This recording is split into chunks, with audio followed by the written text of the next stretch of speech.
अस्सलाम वालेकुम नाज़रीन, मैं हूं नादिया और मेरे साथ मौजूद हैं डॉक्टर जावेद इकबाल। डायबिटोलॉजिस्ट हैं, एंडोक्रिनोलॉजिस्ट हैं, एसोसिएट प्रोफेसर मेडिसिन हैं। डॉक्टर साहब को हम वेलकम कहेंगे प्रोग्राम में। अस्सलाम वालेकुम डॉक्टर साहब। वालेकुम डॉक्टर अस्सलाम। साहब, सवाल है हमारे पास एक।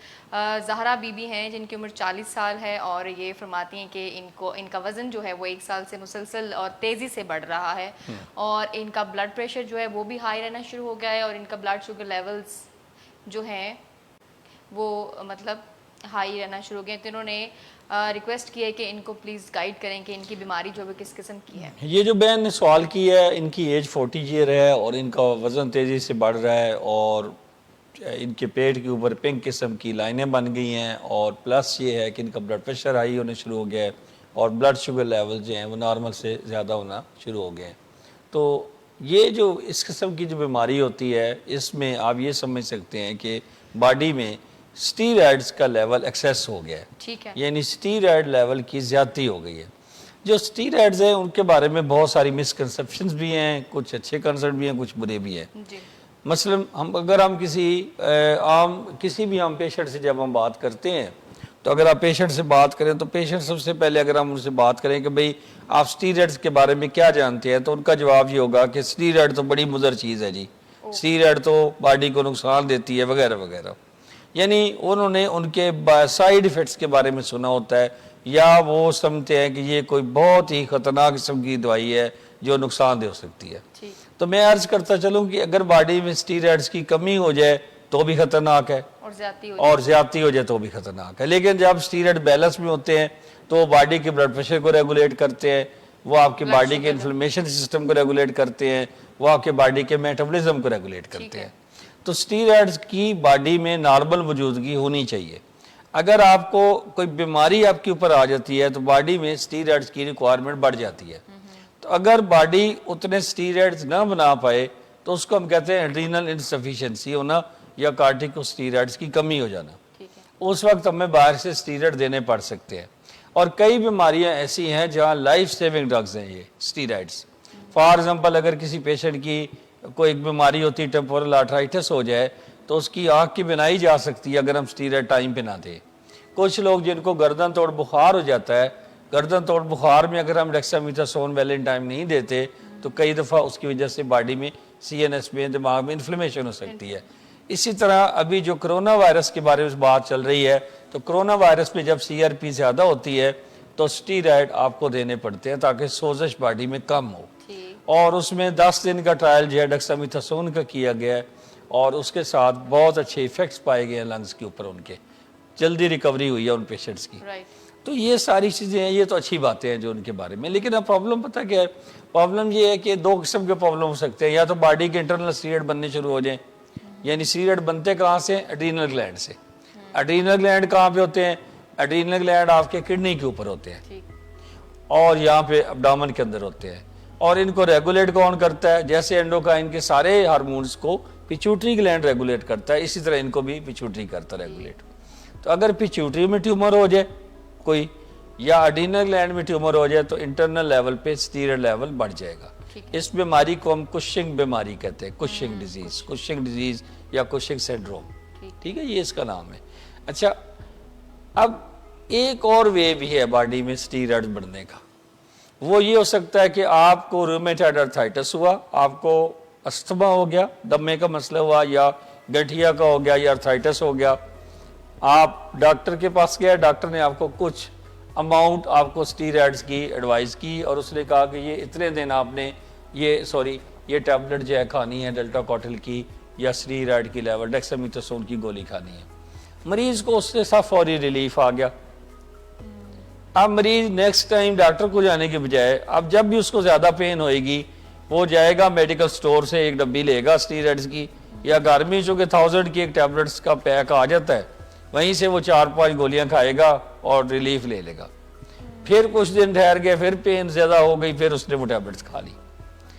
तो ये जो इसका इनजुडिशियस यूज़ है, यानी क्या कहते हैं गैर कानूनी इस्तेमाल है या एक इलॉजिकल इस्तेमाल है या एक सेल्फ अब्यूज है, ये सारा बॉडी में स्टीरॉयड की ज्यादती का बायस बन सकता है और इसके अंदर बॉडी के अपने स्टीरॉयड बनने बंद हो जाते हैं और पेशेंट एक कंडीशन जिसको कुशिंग कहते हैं उसका शिकार हो जाता है। सो पेशेंट के अंदर स्टीरॉयड ज्यादती इंटरनल भी हो सकती है और एक्सटर्नल भी हो सकती है। इंटरनल में तो बहरहाल कुछ ट्यूमर होते हैं जो ये करते हैं और उनको डायग्नोज किया जा सकता है, आगे हम बात करेंगे। और एक्सटर्नल ये है कि पेशेंट ने खुद लेना शुरू कर दिए, तो किसी बीमारी के लिए लिखे गए तो उन्होंने उसकी ड्यूरेशन से ज़्यादा दफ़ा इस्तेमाल करना शुरू कर दिया। तो ये जो मैं यहाँ मैसेज भी देना चाहूँगा लोगों को कि अपने स्टीरॉयड्स के इस्तेमाल में इस चीज़ का ख्याल रखें कि आपके डॉक्टर आपको एक प्लान के तहत स्टीरॉयड देते हैं, वो नुकसानदेह नहीं है, वो आपकी बॉडी के लिए ज़रूरी थे तो आपको दिए गए। और डॉक्टर्स को पता होता है कि हमने कब देने हैं और कितनी डोज में देने हैं। वो आपको 2 वीक्स देंगे, फिर 4 वीक्स देंगे, उसको फिर खुद टेपरिंग करके बंद कर देंगे इंडिविजुअल नीड्स के मुताबिक। लेकिन अगर आप उसी चीज़ को अननेसेसरी यूज़ करेंगे तो प्रॉब्लम होगी। जैसे आप इंसुलिन है, तो इंसुलिन को कुछ लोग मिसयूज़ करते हैं। आपको पता है इंसुलिन का भी मिसयूज़ होता है? नहीं? अच्छा, कुछ लोग अपने इंसुलिन एक एनाबॉलिक हार्मोन है, पट्ठे बनाने में इस्तेमाल करते हैं इसको। तो कई लोग उसको बॉडी बिल्डिंग के लिए इस्तेमाल करते हैं as a protein, as a hormone जो प्रोटीन ज्यादा बनाएगा। Protein source like. हाँ, ये वाली बात। तो इसलिए कोई भी जो हार्मोन है या कोई भी जो स्टीरॉयड है या कोई भी टैबलेट है, उसका इस्तेमाल बाकायदा एक रजिस्टर्ड मेडिकल प्रैक्टिशनर या कंसल्टेंट फिजिशियन या उससे ऊपर जो लोग एंडोक्राइनोलॉजिस्ट हैं, इनके साथ मशवरे से करना चाहिए। ठीक है, ये बात है। अच्छा डॉक्टर साहब, आपने स्टीरॉयड की ज्यादती की जो बीमारी के बारे में कुशिंग कुछ इस तरह का नाम दिया है आपने, ये इस बीमारी के अलामात स्पेसिफिकली क्या हैं जिससे हम इस बीमारी को डायग्नोज कर सकते हैं, डिस्क्राइब कर सकते हैं? 3 या 4 मेन अलामात है। ये जरा आप दिखाएंगे इनके हवाले से कुछ इमेजेस, पहले हम ही दिखाएंगे। सबसे पहले अगर आप चेहरे पे देखें तो एक मून फेस अपीयरेंस हो जाती है। मून फेस मींस ये जो सामने ये नजर आ रहा है, इसको हम मून फेस अपीयरेंस कहते हैं। आप इसकी स्वेलिंग और ये स्वेलिंग पफी हो जाता है। ओके। और पीछे जरा करें, पीछे करें, बिल्कुल शुरू में करें जहाँ मून फेस भी है। आप देखें ये इनका ये एक जो चेहरे पे पिंक सा या ये रेडिश सा हुआ है सारा और पफी हुआ है चेहरा, राइट। तो पफीनेस आ जाएगी फेस पे, ठीक है। और जैसे कि इसको कहते हैं ना आर्टिफिशियल मोटापा चढ़ गया, ये वो वाली बात है। अच्छा, इसे अगली दिखाएं स्लाइड सर। नहीं, इससे पीछे। हाँ, अब ये साफ देखें ना, यहाँ प्लीथोरा हुआ है, इसको प्लीथोरा कहते हैं। ये जो डिस्कलरेशन होगी ना, इसको ब्रीडा में प्लीथोरा कहते हैं। अच्छा, फिर पेट पे बड़े टिपिकल निशान बन जाते हैं। पेट की स्लाइड दिखाइएगा जरा। ये अब आप देखिए सी में, आप सी जो डायग्राम यहाँ नजर आ रही है, आप देखिए ये लाइंस बन गई हैं, इनको हम क्या कहते हैं? स्ट्रायस। आमतौर पे जो प्रेगनेंसी होती है, अमल होता है, उसके बाद भी स्ट्रायस बन जाते हैं, लेकिन उनका कलर वाइटिश होता है। जबकि ये स्ट्रायस जो हैं ये पिंकिश रेड टाइप है ये। तो आपका अगर ये स्ट्रायस मौजूद है तो ये भी एक बीमारी। इसी तरह अगर आप इसी पेशेंट के बाजू को देखें गौर से, तो बाजू में भी स्ट्रायस नजर आ रहे हैं। अच्छा, इसके अलावा पेशेंट जो है वो जब बैठ के उठने की कोशिश करता है तो उसको प्रॉब्लम होती है, बिकॉज उसके मसल वीक हो गए होते हैं, प्रॉक्सिमल मसल से। तो हिप के जो मसल्स हैं वो वीक होते हैं। जब वो चेयर पे बैठता है तो उसको उठना मुश्किल हो जाता है, वहां से वो सहारे से उठता है, फिर तो बगैर सहारे के नहीं उठ सकता। अच्छा, टांगे वीक हो जाती हैं वैसे, ठीक। सेंट्रल ओबीज होता है, ठीक है। अच्छा, अब आप देखें एक और मैं चीज दिखाना चाहूंगा कि सम टाइम आप गर्दन के नीचे देखें तो यहाँ पे एक फैट पैड बन गया, एक्स्ट्रा कोहान सी बन गई, तो इसको हम कहते हैं बफलो हम्प, ठीक है। ये हम्प बन गया सारा। तो ये बड़े टिपिकल निशान है। अगर इनमें से कोई भी पेशेंट फील करे तो उसको अपने कंसल्टेंट फिजिशियन या एंडोक्राइनोलॉजी के जो पर्सनस हैं उनके साथ रब्ता करना चाहिए। जो फीमेल्स होती हैं उनके चेहरे पे एक्स्ट्रा बाल भी आ सकते हैं, जो फीमेल्स हैं उनके पीरियड्स भी डिस्टर्ब हो सकते हैं, और जो मेल हैं उनके इसी तरह ये जो मेटाबॉलिक असरात हैं, मतलब ब्लड प्रेशर बढ़ना शुरू हो जाएगा, आपके ब्लड शुगर लेवल बढ़ना शुरू हो जाएंगे, ये सारे भी इसी बीमारी का पार्ट है, ठीक है। अच्छा, अब जी, अच्छा इनकी समरी जरा दिखा देंगे मुझे। एक स्लाइड ABCD वाली है, इसको आप लगा रहने दें थोड़ी देर। हाँ जी। अच्छा, इसके लिए टेस्ट वगैरह कौन से रिकमेंड करेंगे आप? हाँ जी, अब इस किस्म की जब निशान हो तो आपका डॉक्टर जब पहले आपको चेक कर लेगा तो एक टेस्ट सबसे पहले स्क्रीनिंग टेस्ट उसको कहते हैं, स्क्रीन करते हैं। अच्छा, जो स्क्रीनिंग टेस्ट होते हैं उसका मतलब ये होता है कि हम ऐसा टेस्ट करने लगे हैं जिसमें पेशेंट मैक्सिमम पिक हो जाएंगे, ठीक है, और उसमें कोई भी पेशेंट रह नहीं जाएगा बीमारी का। इसकी एक मिसाल मैं आपको देता हूं कि जैसे अगर हम इस गेट पे, जहाँ पे ये अरसलान साहब बैठे हैं, वहां से एंट्री जहाँ से है, जी जी, अगर हम इस गेट पे एक बंदा खड़ा कर देते हैं और उसको हम कहते हैं कि हर वो शख्स जिसका कलर जो है वो सांवला हो या वो ब्लैक हो, उसको रोक ले। ओके, जैसे आजकल कोरोना का जिसको बुखार हो हाँ, वो बुखार वाला रोकते हैं जैसे, तो अब हम इसको कहते हैं कि यहाँ पे रोक ले। तो अभी उसी को लगा रहने स्लाइड को जरा, तो वो जब उसको आप कहते हैं कि ये रोक ले, तो उसका क्या होगा कि आप वो हर वो शख्स जिसका कलर ब्लैक है उसको तो रोकेगा 100%, एक रोक गया। कुछ बेचारे सांवले लोगों को भी रोक लेगा, मिलते जुलते लोग, कोई मेरे जैसे जो उससे थोड़े ब्लैक लग रहे होते हैं कैमरे में, वो भी सस्पेक्ट भी रुक जाएंगे। ठीक है, तो एक तरह से 100% ब्लैक रुक गए, लेकिन कुछ फॉल्स पॉजिटिव जो असल में काले नहीं थे, लेकिन वो भी अंदर रुक गए। तो ये इस किस्म का जो स्क्रीनिंग टेस्ट होता है वो हर किस्म के मरीज पिक कर लेता है, राइट, जिसमें थोड़ी सी भी नॉर्मेलिटी होती है वो मिलते जुलते में पकड़ लेता है, प्रोबेबिलिटी ज्यादा है। Very good.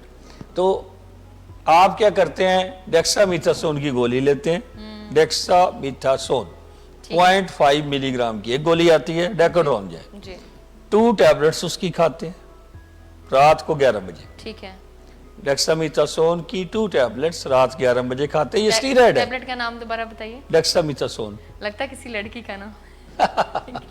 डेकोड्रॉन, ये पहली तो मैंने सुना। तो 2 गोलियां उसकी रात को 11 बजे खाते हैं। सुबह 8 बजे आप अपना टेस्ट करवा लेते हैं, उसको कहते हैं सीरम कार्टिसोल। राइट, अगर तो वो सप्रेस हो जाता है 0.7 0.8 आती वैल्यू, तो इसका मतलब आप ठीक है, कुछ करने की जरूरत नहीं है, यानी कि आप उसमें मुब्तला नहीं है, आप उस बीमारी को से मुब्तला नहीं है। ठीक है, दूसरा तरीका ये होता है कि आप 24 आवर का अपना यूरिन इकट्ठा करें और उसमें कार्टिसोल लेवल को चेक कर लें, ओके, या स्टीरॉयड लेवल चेक कर लें। ये भी एक वे है, वो जरा लंबा होता है, मुश्किल होता है। अच्छा, इम्पॉर्टेंट बात यह है कि जब किसी पेशेंट को कोई एंडोक्राइन इलनेस होती है तो अनफॉर्चुनेटली वो बहुत ज़्यादा टेस्टों की सीरीज करा लेता है। वो ग्रोथ हार्मोन भी करा लेता है, YGF भी करा लेता है, वो TSH भी करा लेता है, वो एक लिस्ट पूरी करवा के आ जाता है। ठीक, उसमें वो खुद भी कंफ्यूज होता है, उसको समझ नहीं आती के, और बाकी वो अपने डॉक्टर को भी मजीद एक नई कहानी में डालता है। वो वाली बात है। एंडोक्राइन के जो टेस्ट है, एंडोक्राइन की जो साइंस है, वो विजडम की साइंस है और पेशेंस की साइंस है। सब्र से करने वाला काम है और बहुत अक्ल से करने वाला काम है। पेचीदगियां इसमें इस तरह की हो। हाँ, इस तरह की आप ऐसे नहीं कर सकते कि जल्दबाजी करें कि नहीं भाई मेरा तो अभी टेस्ट पता होकर मुझे बीमारी है या नहीं है। राइट, हो सकता है हम 99 लोग ऐसे लें जो ओबीज हों, जिनके अंदर इनमें से कुछ इलामात भी हों, लेकिन जब हम उनका कार्टिसोल वाला ये टेस्ट करवाएं तो वो नेगेटिव निकला है, तो फिर we have to accept it, और पेशेंट को भी एक्सेप्ट करना चाहिए। मेरे पास अक्सर पेशेंट सब आते हैं, वो थायराइड की रिपोर्टें लेके आते हैं, डॉक्टर साहब मैंने को थायराइड का मसला हो गया, मैंने थायरॉक्सिन खिला दो किसी तरह। कल भी मैंने एक पेशेंट से ये डिस्कशन की है, उन्होंने कहा मेरे TSH वगैरह थोड़े से तो हैं तो रेंज में जी, लेकिन लगता नहीं है, थोड़े से ऊपर है। मैंने कहा देखें, आप अननेसेसरी मेडिकेशन आपको नहीं लिखी जा सकती, आपको फिलहाल थायराइड की बीमारी नहीं है। आपने किसी स्टाम्प पे लिखाना तो भी हम लिख सकते हैं, लेकिन फिलहाल नहीं है, जब होगी तो फिर देखा जाएगा। ठीक है, अच्छा, इसी तरह से जब ये जो कुशिंग की डिजीज है, इसमें भी जब आपने टेस्ट करवाना तो 2 टैबलेट्स रात को खाएं और सुबह उसका टेस्ट करवा लें। इसके बगैर जाके सीधा कार्टिसोल के टेस्ट करवाने और CT, एड्रीनल और MRI और पिट्यूटरी के MRI ये कराने का कोई फायदा नहीं है। टू द पॉइंट, अगर टू द पॉइंट चले, पहले केमिकल टेस्टिंग होती है, अगर उसमें कोई प्रॉब्लम पता लगे फिर हम MRI कराते हैं। तो ये स्टेप वाइज है। ठीक है, तो हमने अननेसेसरी टेस्टिंग अवॉइड करनी है। एक तो उससे इंटरप्रिटेशन और डायग्नोसिस ज़्यादा मुश्किल हो जाता है। सेकंड, पेशेंट के आपने पैसे भी बचाने, ये महंगे टेस्ट होते हैं काफ़ी। ये होगी बात। ठीक है डॉक्टर साहब, आपने ये तो बता दिया कि आप कैसे डायग्नोस कर सकते हैं कि आप इसके पेशेंट हैं या नहीं हैं। अगर हैं तो ये टेक्निकल सी बात है। तो फिर उसका इलाज कैसे किया जा सकता है और बचाव के अगर तो पेशेंट को ट्यूमर हो एड्रीनल ग्लैंड में या ट्यूमर पिट्यूटरी ग्लैंड में डिटेक्ट हो जाए जी, तो उसका ऑपरेशन हो सकता है, और ऑपरेशन इसके बड़े इजी हैं। लेप्रोस्कोपिक कर सकते हैं एब्डोमेन में, और इसको हम पिट्यूटरी को जो है स्फीनोइडल कर सकते हैं, इसको नाक के ज़रिए ऑपरेट कर सकते हैं। तो ये मतलब पाकिस्तान में हो रहे हैं, आगा खान में भी हो रहे हैं या लाहौर में भी हो रहे हैं, तो कोई इशू नहीं है, बहुत बड़ा अफोर्डेबल है। Okay, even Lahore general hospital में भी होते हैं। ठीक। और फिर उसके बाद कुछ ट्रीटमेंट्स होती है, नहीं होती, फॉलो अप तो जाहिर है वो फिर आप तो मुश्किल काम नहीं है, लेकिन ट्रीटमेंट पॉसिबल है। ठीक। अगर आप बचाव की बात करें तो वही मेरा वैसे मैं दोबारा रिपीट करूंगा कि स्टीरॉयड्स बेशक जान बचाने वाली अद्वियात हैं, लेकिन उनको जान बचाने की वाली अद्वियात ही रहने दें, उनको अपनी रूटीन डाइट में शामिल ना करें। Right, thank you so much. बहुत शुक्रिया डॉक्टर साहब। नाज़रीन, हमारे साथ मौजूद रहने का बहुत शुक्रिया। अगले हफ्ते आपकी खिदमत में दोबारा से हाजिर होंगे नए टॉपिक के साथ। तब तक के लिए ख्याल रखिए। अल्लाह हाफ़िज़।